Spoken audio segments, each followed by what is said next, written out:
Is there money to be made in video game collecting and reselling? Let's find out.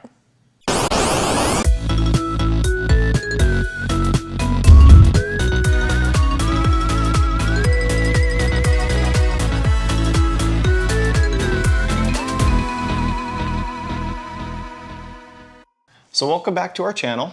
If you're new here, we are a video game collecting couple. We actually buy video game lots, we keep some of them, sell the rest, use that money to buy more video game lots, so on and so forth, and we fill our collection that way. Yeah, our main goal is to add to the collection for either free or as cheaply as possible. Exactly, and we've amassed quite a large collection by doing so. So what we're going to do today is we're going to take you through one of our pickups that was maybe not the best choice, but at the time it seemed good. So a couple videos ago, link will be in the description below, we bought this. This is a bunch of old, dirty Super Nintendo things. There's some games, show you. Games, there's some old controllers, there's a SNES Junior, so check out that video if you want to see that pickup. But we paid $100 for this, and it's very dirty. Everything needs a scrubbing. Exactly. So what we're going to do today is we're going to set a timer and see exactly how long it takes us to clean and scrub everything to get it ready for sale. And then at the end of this, we're going to determine, first of all, was it worth it, right? We tend to buy things from lots for upwards of 50% of their value.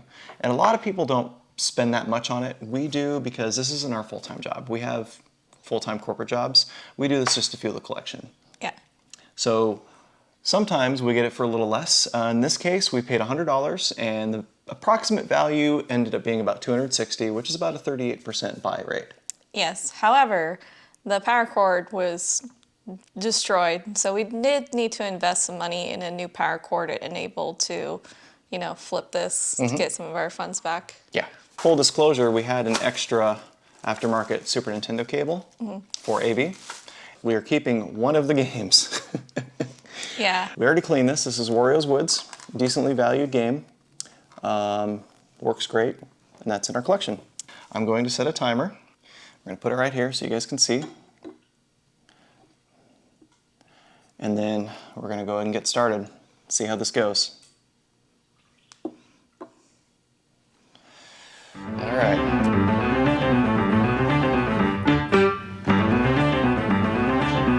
So being in Arizona, we typically don't get too many rust issues, but we have a lot of dust and dirt in Arizona. So that's usually the main offender. Of course, you know, don't go over the label with your magic eraser. Yeah. These are pretty dang dirty, so normally we would start with some rubbing alcohol and a paper towel, a Q-tip, but I can tell you that this is, I promise, it's baked on, so it needs a bit of a scrubbing, but lightly enough to get the nooks and crannies, but not firm enough that you're taking the texture of the cart off. You know, I'm not even done with this cart, and this is how bad it is. Yeah.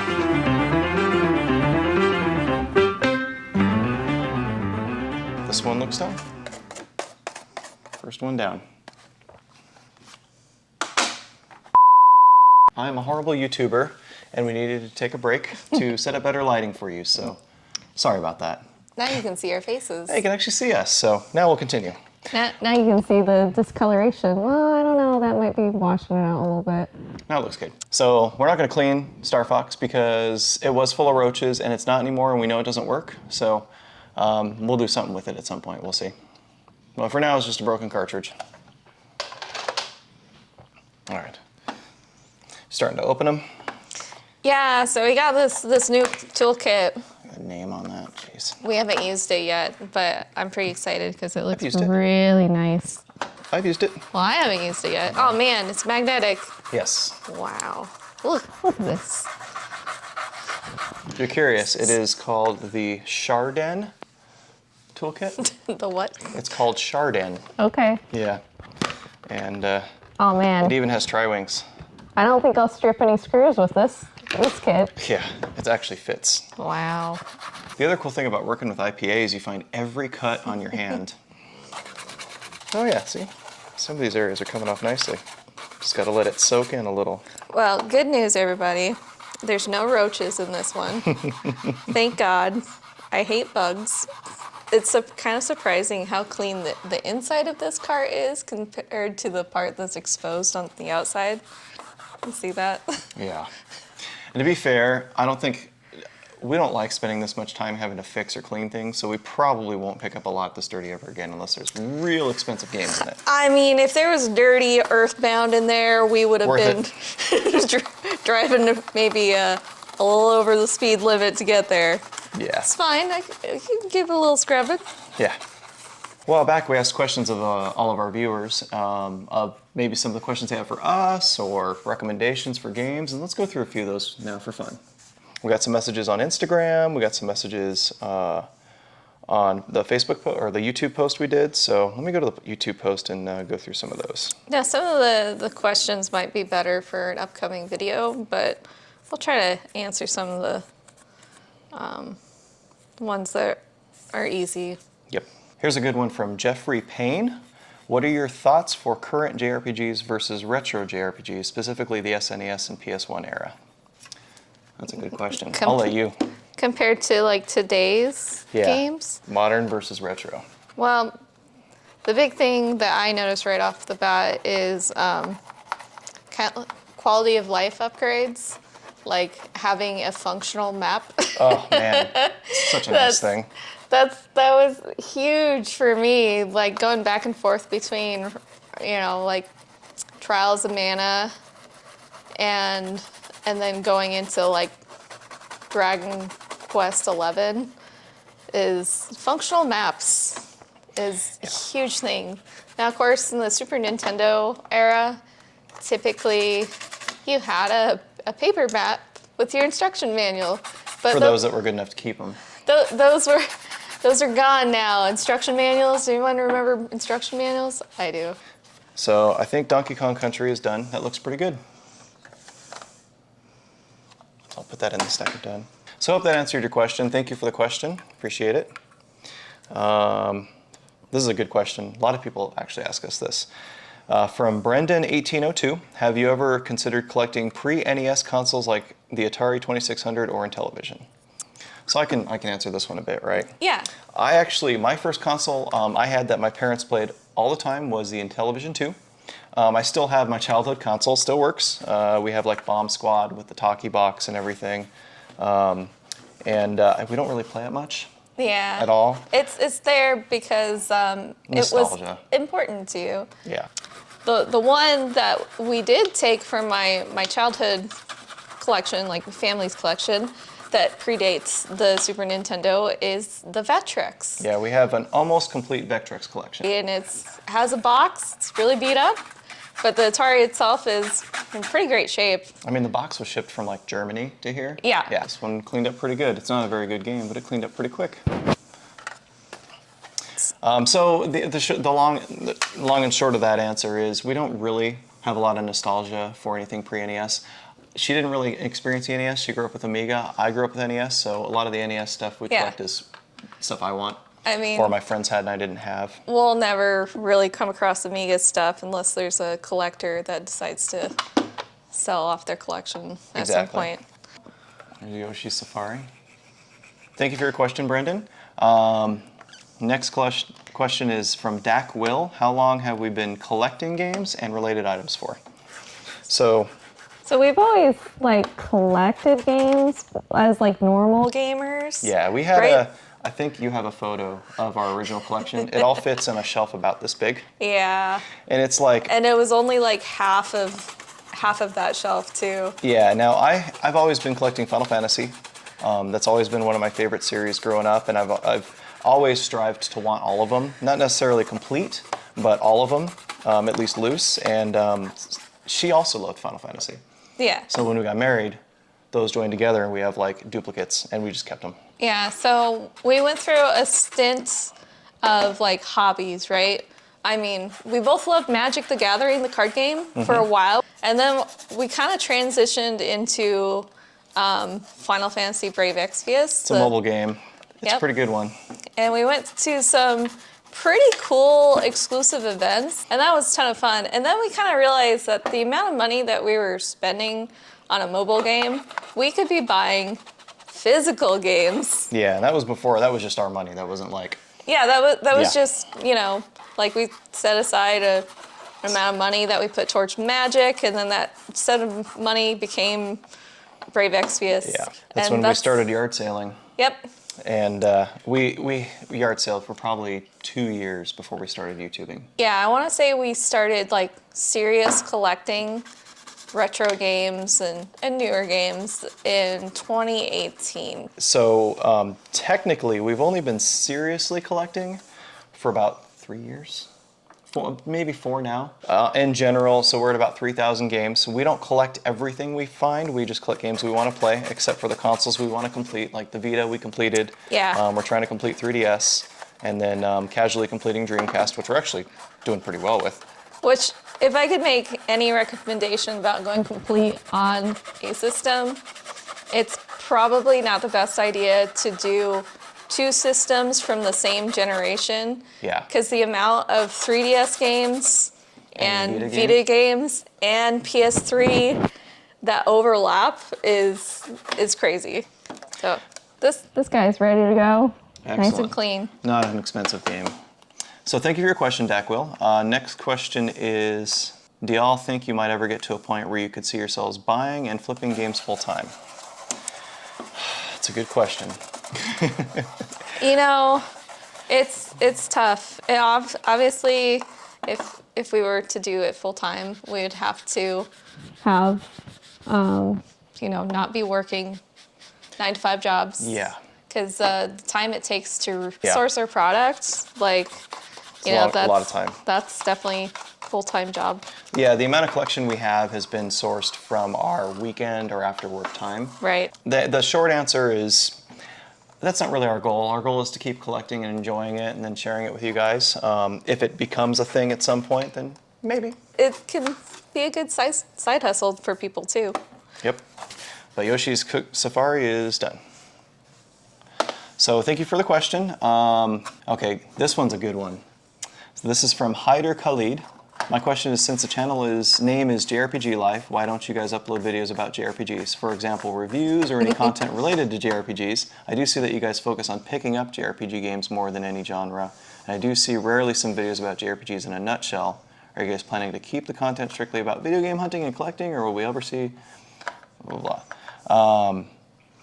It's a great question. So we started out the channel with yard sales. Yep. It was easy for us to make. I'm not a very creative person. She is. Well, it's what we were doing anyways, right? Yeah, so all we did was just record it. We're bringing you along on the adventure that we do, regardless Mm-hmm. of whether we were recording or not. so we would love to do more JRPG content. We And- actually did our last video, right? Yeah. And it was kind of out of our box for us. The last video we did, which was how to start, how we recommend starting an RPG collection on the PlayStation 1. It's the exact kind of video we want to do. Yeah. It shows who we are, kind of our couple dynamic. Right. And it's like talking about JRPGs. So we did it kind of crossing our fingers and people would like it. And so far it seems it's getting, a decent amount of people liking it, which is good. So thank you for those that watched it and gave us thumbs up or comments about it. We really appreciate it. It made us feel good. So one of the things about reviews were brought up. We did a review of Persona 5 Royale. Yeah. And it was one of our earlier videos. And let me tell you, it took like 2 days of It was a lot of work. recording, getting footage, Voiceovers. voiceovers. And Nobody watched it. It's our worst, one of our worst rated videos. It took so much hard work and time. I would love to do more reviews like that. you guys got to watch it. Yeah. If you guys don't watch it, then, it's hard to put that much time when we only have so much free time. Yeah, the other part of it is most game reviews nowadays, I'm literally scratching a sticker off this cartridge. Most game reviews nowadays are they've been sent a copy before release, Right, so they have time to play it, They got a code. or they're doing it right when it comes out. And that's the other part of it is we don't have that much free time to be able to do it soon enough when people care about it. We will continue to do more JRPG content. Since that last video did pretty well, we'll do more of those. We're going to do them for all the systems we like PS2 is probably the next one would be my guess. Spoiler alert. That was a lot of fun to make too. Yeah. So thank you for the question. The answer is yes. We will always yard sale though, when we can, right? It's like literally it was 112 out today, so not many people are yard selling. And by the way, it only cools off to like the high 90s at night, so it's not like we get relief in the mornings really. But we're used to it and we love it. So next question. Aside from JRPGs and RPGs as a whole, what are y'all's favorite genre of game? I'll let you go first. Survival horror. Yeah, definitely. That's our shared love. I love a good spooky game. I love the Resident Evil franchise. Same. We've got We both love Resident Evil 2 is like our favorite. Oh yeah. So I played a little bit. Mainly watched my brothers play the original Resident Evil 1, 2, and 3 on PlayStation 1. So I actually haven't played any of the GameCube or seen any of the GameCube remakes. I have seen You saw 4 played through. 4. Yeah. Played. One of my best friends played it from start to finish, in one day. Yeah. It was pretty awesome. So yeah, we both share the love for survival horror. I play pretty much every genre, every single genre. But you like puzzles games. Puzzle would be my next big best favorite, right? I love puzzle games. I don't know if you guys know, but Dr. Mario's been kind of my thing. That's the only game I feel like I can say I'm good at. I'm probably not the best, but I'm pretty good at it. I play it a lot. It's probably my favorite game of all time just because it's the game I've played the most. I still play it. I still can just go play it and sit down and play it for hours. But any puzzle game, I like some modern ones too, like the Trine collection was really fun, that kind of puzzle platformer. This one's nice and clean. So if I picked a second subgenre that I know what it would be. It'd be the Nintendo eShop. That'd be her other favorite. Well, that's closing soon. But I really enjoy light gun games, especially if we go to the arcade. Yeah. But I love playing those. Yeah, we'll have to at some point. We'll get a good setup where we can play those type of things again. But yeah, good question. Thank you. This is a good one. What system do you think has or had the best RPGs? Same question, but for the worst RPGs. Oh man, Neil left a lot of them, so we're gonna pick a few of these. Neil, I don't think we're gonna get to all of them. So this question is from Neil Arnold. What do you think? What's the system? If you could pick the one for the best RPGs. Well, I know what your answer would be. That's tough, honestly. So this will be controversial for people, but I'm gonna say the one that I've played the most RPGs on, and that'd be PlayStation 1. That's a good solid hit because it had so many. You could also probably pick the worst ones on that console. There were a lot of pretty bad ones. Like Tornico. Yeah. Don't play that game. It's so bad. I mean, if you like it, comment below. Tell us why you like it, and maybe you'll convince. No, you won't convince us to play it again. Yeah, I went with PlayStation just because I played the most RPGs on it. Yeah, and worst RPGs, we were talking to Ian Ferguson at the expo in SoCal, and he was like, I don't usually play RPGs, stick with RPGs I don't like, and I feel the same way. Yeah. It's not. If we don't like it, so one we both hated that we both joke about was called Unlimited Saga for the PS2. Oh, yeah. It wasn't even. I don't know. It took 10 hours for it to not be just a text adventure, basically. I don't think I played more than 2 hours of it because I was just so upset. Oh, here's another one from Neil. We know you both love RPG soundtracks. Honestly, who can blame you? They're incredible works of music. Yes, they are. Mm-hmm. But aside from that, what would be your favorite genre of music? Or maybe top 3 albums? I'll let you go first. There is one. Well, there is a genre we share, right? Yeah. That we both love. So, Ska. well, we love ska. Yeah. But, we also really love just orchestra music in general. Yep. We put it on when we're cleaning or, whatever. I like 90s grunge music. Same. Not as much as you, but yeah, I do like that. If you were in the car with us nowadays, 90% of the time we're listening to Japanese rock. Yeah, we're like definitely got a bit of Miku going sometimes. Sometimes and, Miku, but like One OK Rock and Fear and Loathing in Las Vegas. Yeah, I love Fear and Loathing in Las Vegas. Love Fear and Loathing. What are some of the newer ones that we started listening to? Band-Aid. Band-Aid is pretty good. What was the one? Bandmade. Bandmade. Passcode is good. Was it Undressed? Or? Vivid Undress Yeah. is good. Yeah, there's a lot.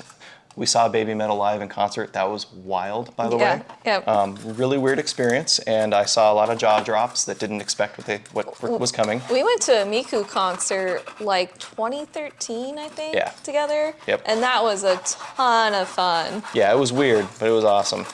And we saw One OK Rock, or 1 o'clock technically, a couple years ago, and just blew our minds. Yeah. It was incredible. That's pretty sweet. There's a good one. Also from Neil. I'm going to just pick this last one from you, Neil. How did you guys decide to start doing YouTube? What have been some of the easiest and hardest parts of it? So the how, we actually became friends with Dallas and Hannah. And I think, in my opinion, Dallas really convinced us over time. Yeah. The thing that he said that really stuck with me was, think about all those yard sales you've been to that no one will ever see. Yep. Like when we got our basically brand new Game Boy Color Pokemon edition for like $10 at a yard sale. The Pokemon Gold Game Boy Color. Yeah. Mint in box. Nobody will ever believe us, and Nope. it will never exist on the internet because we didn't record it. Yeah. So like, how many more of those are we gonna have that we want to get on video? So we're like, okay, we need to share that. And so when he said that, I'm like, okay. And I'm also I nerd out about like editing and stuff, so I really wanted to learn that. I did a lot of graphic design in previous jobs, and I wanted to kind of implement what little I know about it and put it in video. And I'm still not good at it, but we're coming along and enjoying it. Yeah, well, I kind of just figured, Like, we were just sharing with like our friends and family that was also interested in like the same kind of hobby, right? And it definitely inspired some of them to start. garage selling and thrifting for video games. But I just figured, since we were doing it anyways, Wouldn't it be fun to share Just with the record it. world? Yeah. Like what we're on our little garage sale adventure. And how's it been so far? Well, we've met a lot of fantastic people. Yeah. Both people that watch the channel and other YouTubers, The gaming crowd is generally pretty nice, so Yeah. it's fun to just kind of geek out with a bunch of nerds like us. Yep, exactly. Now, the negative side of YouTube, I'm going to be honest with you, it can be stressful. We really want to make sure we're putting out content every week, and we're not ahead. I'm going to be honest, we're not ahead on videos. It's hard for us to get ahead. There are some days where I get home from work and I'm just like, I need to rest. Yeah. I need to shower and sleep, Yeah. And same with her, she's just had an exhausting day. And so a lot of the times we are recording on Saturday and editing on Saturday for the video on Sunday. We'll get back to a good set on that when we get back to yard sailing, but right now you're going to see this video tomorrow. That's our reality, unfortunately. And that's stressful. And sometimes I've gotten sick and I've had some recent medical issues come up, and so I've been out on a few videos, and it's hard because then you're just soloing the videos. He's already doing all of the editing. Yeah. I usually just try to help with some of the silly stuff. She's the creative input in this whole relationship. I try to make suggestions when I can on some pop culture references or cute sounds or whatever. I think Super WrestleMania is about as good as it's gonna get here. Other hard parts is just the time commitment to the editing. Yeah. It's really big. Like Monday through Friday jobs, and then we just have Saturday and Sunday. And we do have other hobbies besides video game collecting and hunting. So this is Girls Who Powerlift Club, because she powerlifts. Yeah. And I injured my wrists, but I do as well normally. And that's one of our hobbies, Yeah, I used to, since the world had some problems over the past couple of years, I used to compete locally and at state competitions, but I've just definitely not been into a serious training course lately just because of how the world has been. Yeah.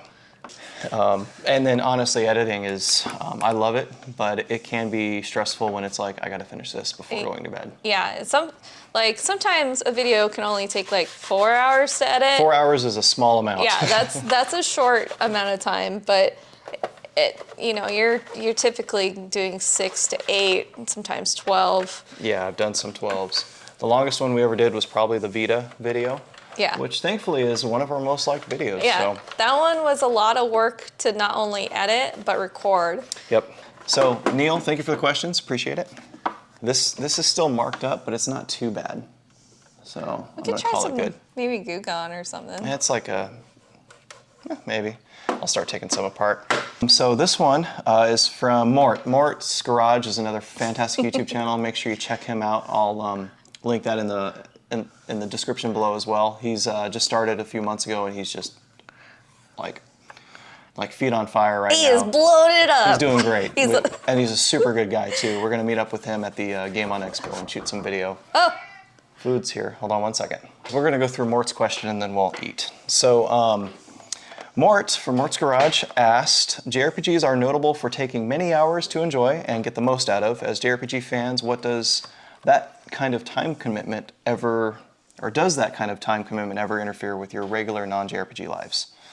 Yeah, we kind of said that earlier, but we don't get a lot of time to games, so short games are always nice. Yeah, so this might be a good independent video idea, but since I primarily play RPGs like 99.9%, what I do is I do kind of like New Year's resolutions. At the beginning of the year, I make a small list, 5 to 10, somewhere in the middle, of what games I want to play and complete. And I try to pick ones that are, I'll pick like a retro and a new one. And I'll also go down and see, retro ones are typically shorter.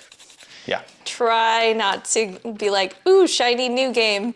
Because I'm definitely very guilty of that. If I don't make a list of what I want to complete and achieve, and that's why I kind of leave it to a small list, because new games will come out that I'll want to play, and I'll have to make a little bit of space for them. So I have to finish whatever game I'm playing first before I move on to a new shiny RPG object. This one actually has a little bit of roach residual on the edge. Ew. Gross.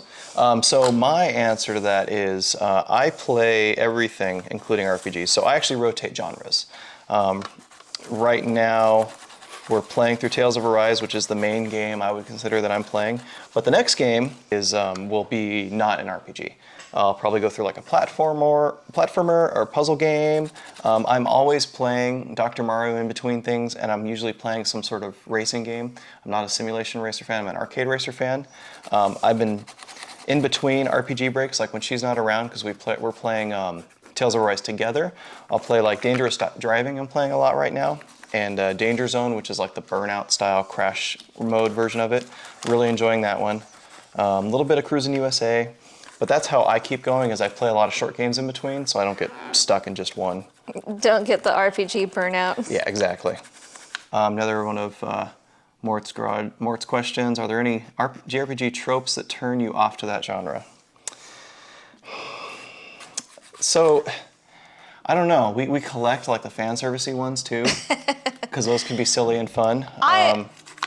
Listen, I don't get offended about that kind of stuff. You can't offend us. We're just unoffendable. I think it's hilarious. It is. I also watch a lot of anime too, so and there's so much fan servicey anime. Yeah, so none of that bothers me. I think it's hilarious. I've played so many RPGs that I can pretty much predict the plot twists ahead of time. Yeah. And so It's cliche. Yeah. Well, cliche I think would be a good one that we both like. Nah. That's been done. I see it coming, but it's also the same way with movies for me too, Yeah. and anime and TV shows. Like, I've seen it all. Yeah. So thank you more for the questions. Appreciate it. This is from Isabella on Instagram. If you could eliminate one game genre, what would it be? That is a hardcore question. Oh boy. We're about to get some hate in here. typical bad girl game. That's a good one. How to make girls not want to play video games. Right? Make terrible girl games. No judgment here. How many of you, comment below, would buy your kids the terrible, like, Imagine Babies or Imagine Dogs, like, instead of, like, encouraging them to play, like, a Mario game or something? Like, if that's your thing, by all means, but not ours. I mean, I agree. if you're looking for something that, like, has like, female protagonists that are, like, inspiring, there's definitely other games out there that has them. But, you know, like, when I played Pokemon, Pokemon Red, like, Pokemon Red and Blue came out, and my parents bought us all, like, you know, Blue and Red. And the character kind of necessarily doesn't have to be a guy, right? You got a tiny little sprite. So, you know, you just roll with it. Yeah, it's fine. Like you can imagine that, you know, the main trainer is a girl, Yeah. you know? My imagination works just fine, and I don't need to imagine babies or whatever else is, you know, they're not smart games. No, they're barely games. Yeah, you know, like I definitely struggled a little bit with reading when I was a child, and video games with the text scrolling across the screen kind of slowly helped me to better my reading and writing skills. You know, the spelling was there, the text came out slowly and was printed out, and you know, I think it helps you, right? Not necessarily an educational game, which would be probably the next genre we would get rid of is educational games. This question is from Tyler Kelsey. We actually get this question a lot, so I might as well address it a bit. What do you two do for full-time gigs, and do you think you'd want to resell full-time? Not really going to share what we do full-time, but I'll just let you know I'm in the service industry and I'm a manager. So I work in the technology world, not IT. Definitely. It's a level up from that, but Different genre. yeah. And then, do you think we'd want to resell full time? I am sure that there's supposed to be stress in every job, but the stress of sourcing constantly and hoping you can get the right price for it sounds stressful. I mean, you know, I wouldn't say no, but Yeah, I wouldn't say no. you know, there's definitely something in being your own boss, right? Yeah. So now we're just going to hunker down and finish this. Another note to make about these is not all these games are worth cleaning. Putting this much time into. Yeah, like, you know, bass fishing and stuff like that. But I think it's an important thing to test all of it at once because it is a whole lot, an entire lot, and I'd like to get good values out of it. Yeah. So I think it's a more accurate test. So this is the last one to open up. Oof. It needs something, that's for sure. That's gross. That's mine. I spilled mine all over the place. Oh yeah. Well, you know, I can top you off. Thank you, honey. There you go. So I'm going to take this time to remind you guys the Game on Expo is coming in 2 weeks, and it's going to be awesome. We have family coming out to hang with us. Hopefully we're going to shoot some, you know, do some stuff with Mort, and he's going to come out and hang, and that'll be awesome. But if you haven't been to an expo and you're anywhere near Arizona, or if you have been to an expo and you're anywhere near Arizona, just come. It's an awesome time, and it's been like, I'm so excited because it's been like 3 years since the last one. Yeah. And it's going to be off the hook. And maybe come cheer me on for Dr. Mario. Maybe I can do some decent work in the tournament. We'll see. And, you know, if you see us and you want to say hello, just come on over. Just come on over and say hello. We won't bite. We were just people. Done.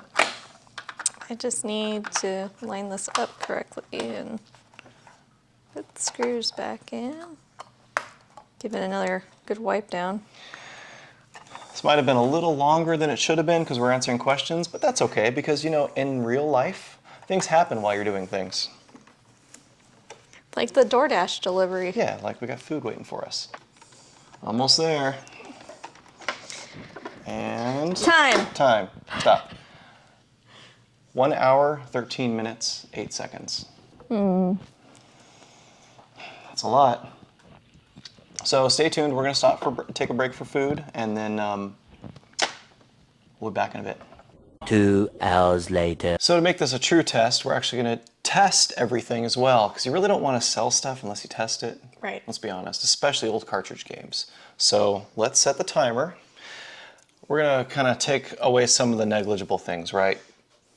People that resell a lot usually have a test set up. We made this for the sake of this video, but Yeah. we do have a retro area that we just put, you know, we can play games all the time, so. Yeah. But what's nice is we're also testing this along with all the other games. Exactly. So let's set the timer and see how long that takes. So remember, we had 1 hour, 13 minutes before, and then go. And let's test them. Mario All-Stars. There it is.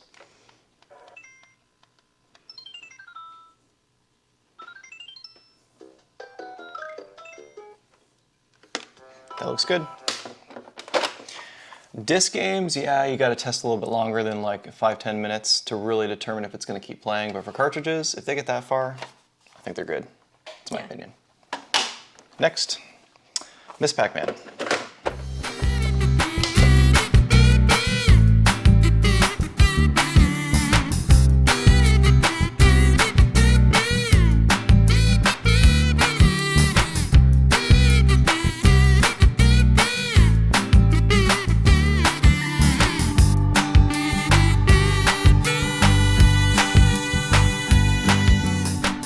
So now, everything's tested, we're going to stop the timer. So 1 hour and 22 minutes, basically. We're going to call it right at that. We bought this whole setup for $100. The estimated value was $260 for price starting. We're going to remove Star Fox and Wario's Woods, because Wario's Woods is going in our collection. Star Fox is broken. Those are both $15 games. Subtract $10 for the power cable. Subtract $10 for the power cable. So that leaves us with a grand total value of $220. So it's minus 40 basically, minus 15, then minus 10. So $220 in total value. We spent $100, so that is $120 in potential profit. Let's remove the eBay fees, about 13% on average. So that leaves a total potential profit of $104.40. We're going to divide that by the amount of minutes taken on the project, which was 82. Divided by 82. And we're going to multiply it by 60 to figure out an hourly rate. And we're going to divide it by 2 because there's 2 of us working on it. So coming into this, I really thought it was going to be like below minimum wage. Minimum wage in Arizona is like 12, it's like $12.80 an hour right now. Yeah. Total dollars per hour for this came out to $38.20 And that's per person. Per person? On this lot. Let's quit our jobs. I mean, that's not bad. Right? So taking that, working 40 hours a week, Yeah. times 52 weeks, that's almost $80,000 a year before taxes Yeah. Per person. per person. That's That's pretty cool. It's pretty darn good. So some of the things you got to consider, right? We don't come across this every day. Right. For sure, this kind of lot. The other thing is sometimes they won't work. The other thing is that it's going to take a long time to sell, especially some of the low dollar stuff. Yeah. And we also have to take into account that the quality's kind of low on these. Even after cleaning, we Yeah. probably won't get full value. Yeah, we can't ask, mint prices for these by any means. They're acceptable, I would probably say. Maybe Right. maybe good on some of the better labels, but probably acceptable. Yeah, but it's pretty cool to see that potential profit off of one lot. It turned out a lot better than I thought it would. Yeah. I'm impressed. I mean, normally we'd probably watch a movie while we do this, so it's not so much of a slog. Yeah. So. So what'd you guys think of this? Would you have picked up this lot? Would you have done this test? Have you done one before? What do you think about video game reselling? Is it something that is an income replacer? So comment below, give us your feedback, and thank you for watching. Remember, the couple that buys video games and cleans them and resells them to buy more video games together Stays together. Take care, everybody. We'll see y'all next time. Bye.